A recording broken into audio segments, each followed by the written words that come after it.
The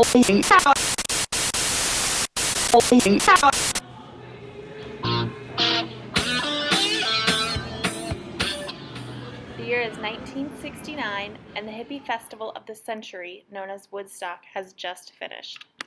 500,000 people attended, with thousands being turned away. Many of the headliners were late coming into the festival due to heavy traffic. The festival revolved around sex, drugs, rock and roll, and mud.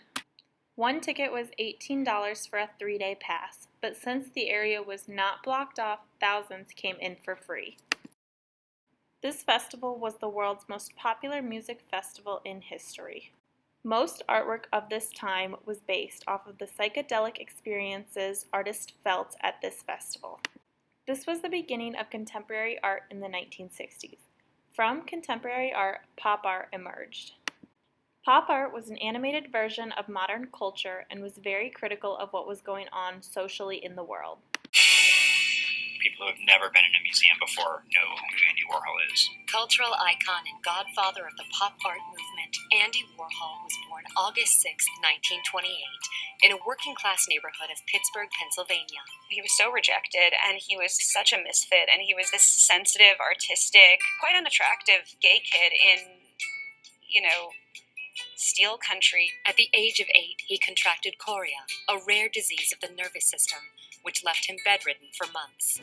It was during that time that his mother gave him his first drawing lessons. He always kind of had to use his art to survive and make a niche for himself, and he was always trying to use his art to woo and to gain approval. In 1949, Warhol moved to New York City to pursue a career as a commercial artist. Warhol made his bones as the most successful illustrator in New York. And so advertising for him was really an important medium because it was a language that people could understand. He was really attracted to that.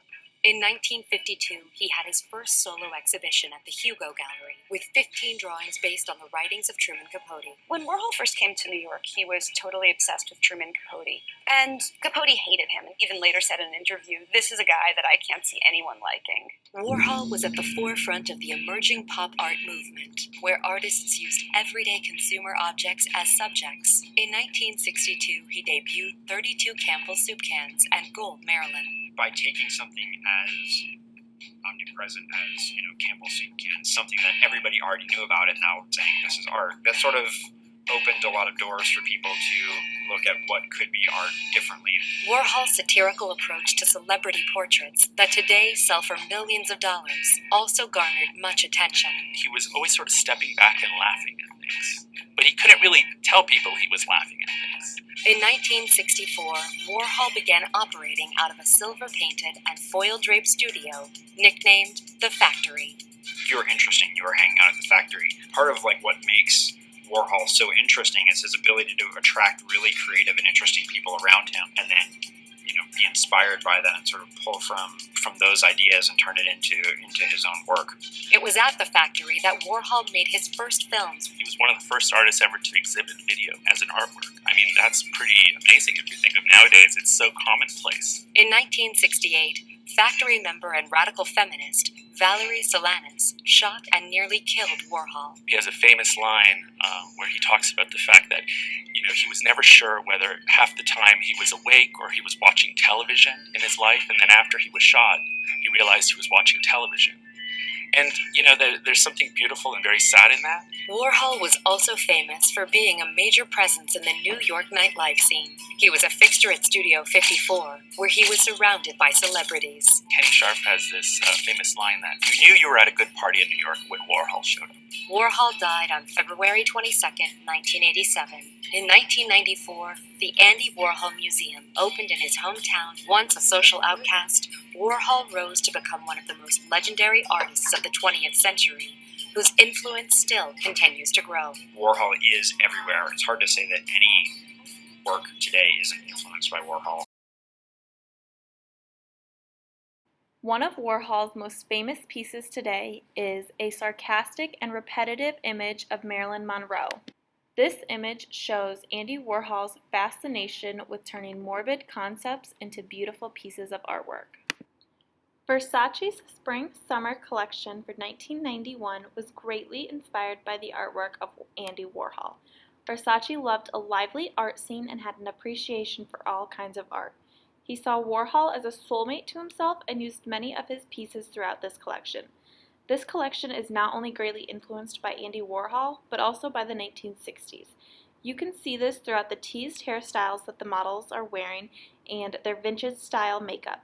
The models' makeup consists of bold cat eyeliner with long dramatic eyelashes and a pale lip to add emphasis to their eyes. Versace also used a color scheme in this collection that is very similar to that used in Andy Warhol's portraits that he did of stars, which included Marilyn Monroe, James Dean, Michael Jackson, Twiggy, Audrey Hepburn, and many more. While painting, Andy Warhol used the entire canvas, leaving no spot white. He does not, however, overlap any of the images, which is something that is unique to him. Versace fell in love with this idea and incorporated it into this collection, leaving no garment uninteresting or flat. Versace also took inspiration from Warhol's shapes. He loved the intricate shapes that worked their way into each other but also stood on their own. Throughout his lifetime, Andy Warhol was a New York City socialite who usually frequented Studio 54. Versace took Warhol's love of nightlife and worked it into his collection beautifully by creating garments that could be worn to the types of clubs that Warhol frequently visited and loved.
Warhol's most well-known piece is his portrait of Marilyn Monroe.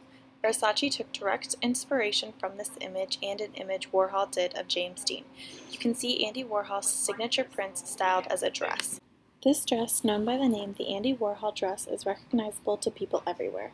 The dress showcases what the 1960s were all about, being sexy, sophisticated, and showing your personality through your clothing. The images featured on the dress are elaborately detailed and are almost exact replications of the original image made by Andy Warhol. The Andy Warhol dress begins at the top with a deep plunge sweetheart neckline with rhinestone embellishments over the breasts. It then turns into an hourglass shape, hugging the curves of the model. The dress is ankle length and most often worn with black patent leather shoes. Along with the dress, Versace also designed a clutch made with the same image of Marilyn Monroe as seen on the dress. This dress has been shown at the Metropolitan Museum of Art to show tribute to Andy Warhol and Versace for the brilliant collection of pop art in 1960s fashion. Not only did Andy Warhol strongly influence Versace, he also provided a muse for many other designers and retailers. These retailers have taken inspiration, same as Versace, from many of Andy Warhol's different prints. Besides Warhol's portraits of Marilyn Monroe, his second most known art piece is a repeating image of Campbell's soup cans. This piece, along with many others of his, has strongly influenced fashion retailers like Uniqlo, Urban Outfitters, Forever 21, Spencer's, and many more.